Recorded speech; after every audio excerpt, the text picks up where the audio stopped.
Hi, this is Imagination with Shifting Perspectives. Good morning, and thank you for joining me. I am talking this morning on a topic that I absolutely adore. It is, please don't misunderstand me. I'm just trying to communicate over perspective gaps. A perspective gap is basically when you have somebody in one perspective and they are trying to communicate with a different perspective. Now, if I were to sit down and speak with a bunch of nines, then there's no trying. I could talk, and there'd be little to no misunderstanding. And the misunderstandings that take place would be very, very subtle because we see the world through our perspective. But because people are unaware of this perspective shift, because we are unaware of what we are living in, there's this massive ignorance among everybody where we do not know what we are dealing with. So whenever you sit down and try to communicate with somebody from a different perspective, there is this vast gap. It is the why we struggle talking with some people, and then other people, it's just so easy to talk to. Other people, and you get there, you know them. You get there and you're like, oh my God, it's so easy to talk to you. It's because you're in the same perspective. It's when they're not in the same perspective, and the perspective gap is so huge that you cannot see eye to eye. I had an exchange with a business yesterday, and they were very, very clearly fourth perspectives. And I was talking to them. And this is something that I'm getting a lot now, and I'm getting more and more frustrated with it, where I will say, I'll recognize what's going on immediately. And I will say, oh, yeah, this isn't going to work. And they won't take that as an answer because they have not learned the third and the fourth perspective. So they will immediately argue with me. They will negotiate. Well, stop. I have already given you my answer. I have already told you no. I recognize that this was a discovery call. I recognize that this isn't going to work for us. The end. And they argue. They negotiate. It takes up a lot of time. And I have to sit down and I did this, break down my entire business model, break down what it is I do. A lot of them come in thinking I'm a coach. A lot of them come in thinking that I am a stay-at-home mother who's bored, so I'm just starting up this cute little company. So I spend the majority of my business calls having to set people straight every time. Now, if they are actually on that caliber of business where they manage CNN, CEOs, massive companies and businesses, they get it because they're fifth and sixth perspectives. But if I am dealing with somebody who's used to an Etsy shop and that's all they do, that's when the perspectives fall apart. So I've learned to get very, very, very quick with this, where I'll go in, boom, boom, boom, it's done. But this person argued with me. And I said, again, no, this is not going to work. We are not on the same page. Now, he wanted to understand why. And I know what it was. It was his sale tactic of, oh, well, this is how you feel, so this must be what it is. And boom, boom, boom, boom, boom. And he rushed in. And I stopped him and I'm like, no, you cannot help me. I don't need your service. And he became very pushy. So I pushed back and said, look, you want to know what I do? And I threw it down. I explained everything to him. Then he negotiated with me again. Well, maybe we can do, I don't take sales calls. Bottom line, I don't take sales calls. I don't do that. And that's all he was trying to sell me was sales calls. And I'm going, this is so not on the same page. And when I told him we're not on the same page, he insisted on arguing with me. So then his boss reached out to me, the owner of the company, and he was like, how did it go? And I'm like, frankly, I'm really pissed off. And I explained why. And the whole thing fell apart. Basically, it was, don't ever communicate with us again. And I went, okay. So I did a whole, let's step back and look at what happened here. For me, I'm a ninth perspective who was trying to communicate with a bunch of four perspectives. And because I am so out there and abstract, I was surreal to them. I get that a lot. Probably you do too. If you are a sixth perspective and you are talking to a two perspective, you are going to be surreal to them. There are people who cannot comprehend surrealism. And that's the problem. That is what we are talking about here, surrealism. And when you have a perspective gap that is so vast that things just turn surreal, suddenly you're a Dali painting trying to explain to a Monet what you are. And that's it right there. Now, immediately the painting gets pissed off because they're like, oh, well, you think you're better than me? No, I am a Dali painting and you are a Monet. There is 150 years between us in comprehension. You have not learned 5 of these perspectives. I can't even communicate with you guys, is what I want to say to them, is what I did say to them. So now what's interesting is my emotions. I came off of that and I felt a little bit frustrated. I felt this much frustrated. And I went, 8 billion people in the world. This one was definitely a fail. What did I do wrong? And I sat down and I analyzed and I went, okay, so I can see where the problem was. The problem is I'm talking Dali in surrealism, and they are looking at a Monet French Impressionism from 200 years prior, 150 years prior, trying to make sense of it. And I'm going, there's just a perspective gap. But some perspectives get offended by the perspective gap. Now, really, they just don't understand, and it's a misunderstanding. It's very common for one perspective to think that the other is arrogant and conceited, and immediately they lash out. And that's his projection of his insecurity onto me, which is probably why I feel these much. It's like, okay, this is interesting. But when you misunderstand someone, not once, not occasionally, not sometimes, each and every time, 100% with consistency, if there is a misunderstanding, it is because you are not on the same perspective. Now, how far apart you are in perspective is going to determine how far apart that miscommunication or how severe that miscommunication is. It's going to get to a point, and this is the way of it, where you just don't even try communicating with people at a certain point, which is where I'm at.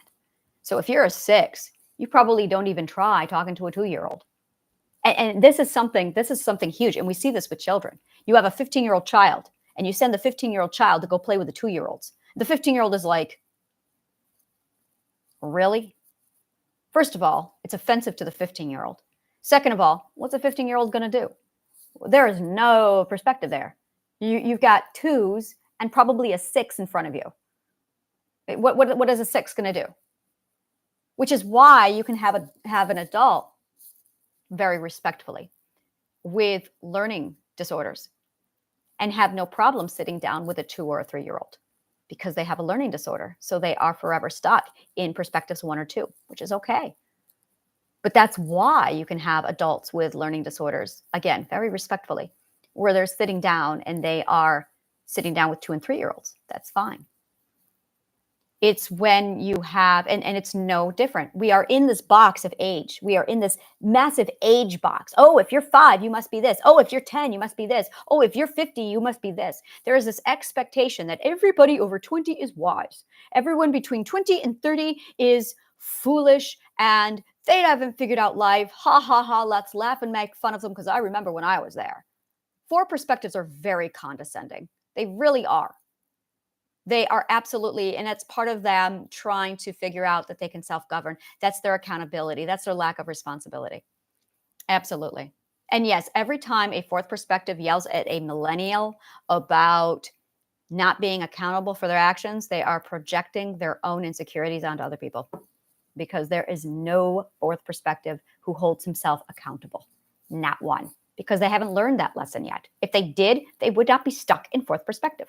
And you cannot learn these lessons out of order. You cannot learn these ethics out of order. It is a foundational pyramid that is stacked atop of each other. There is no skipping a lesson. You do not get to go onto the 5th grade until you grasp and solidify the 3rd and the 4th grade in order, because this is ladder learning. These 9 core lessons of authenticity is ladder learning. So,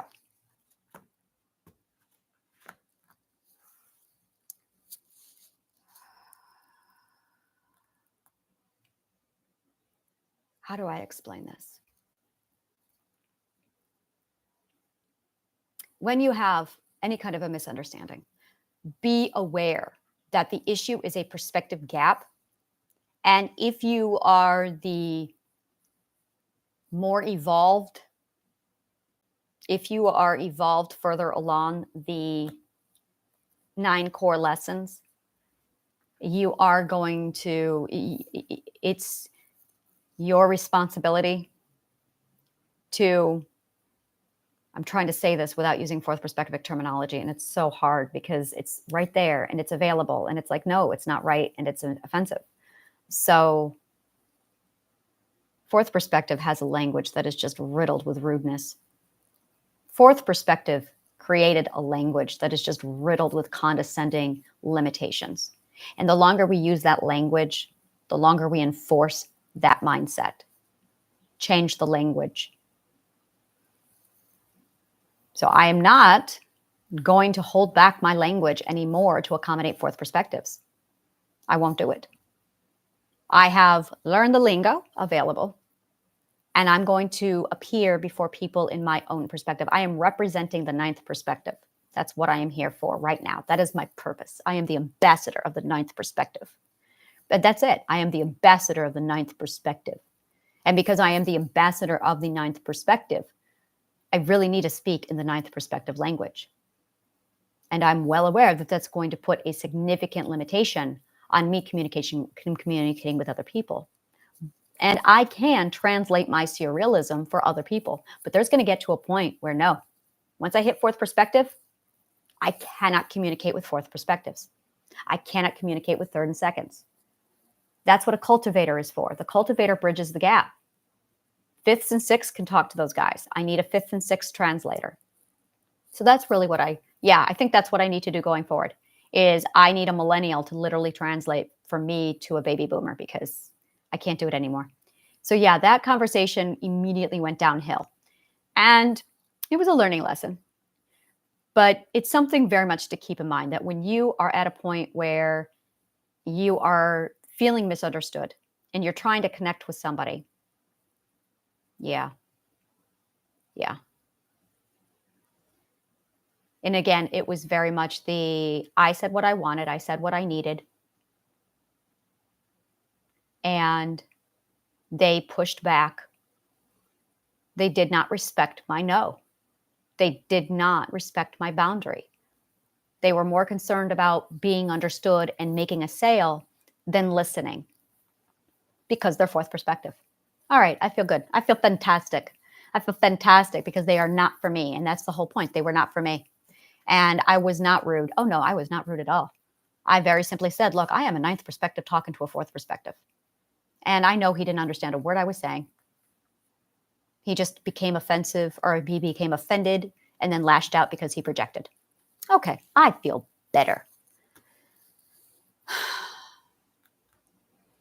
It still amazes me how we have to process. I love cognitive processing. It's like one of my favorite things to just focus on is cognitive processing. My God, do I love cognitive processing. So I tried planning my day yesterday and then my whims did something completely different. So I gave up on that. I'm like, you know what? Maybe I should just plan my day.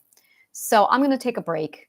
I'm going to go think, ponder life, the universe, and everything, and then come back to this. I have literally 3 additional videos already lined up, ready to go in the queue. So that's what I'm going to be doing. Go ahead and take a look at upcoming videos in Shifting Perspectives so you can see what's coming up.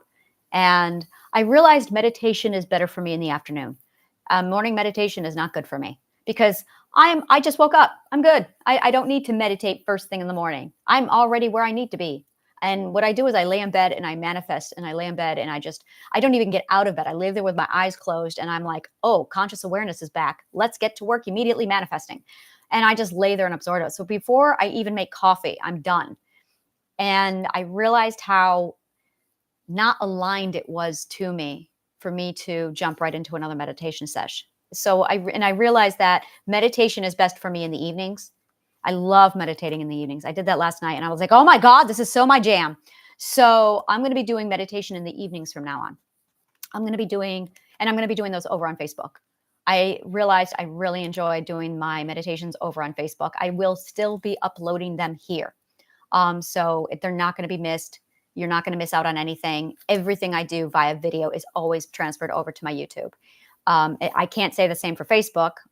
There's a lot of information I don't put on Facebook. Facebook is not the place to be for me. It really is not because that's not where my content is.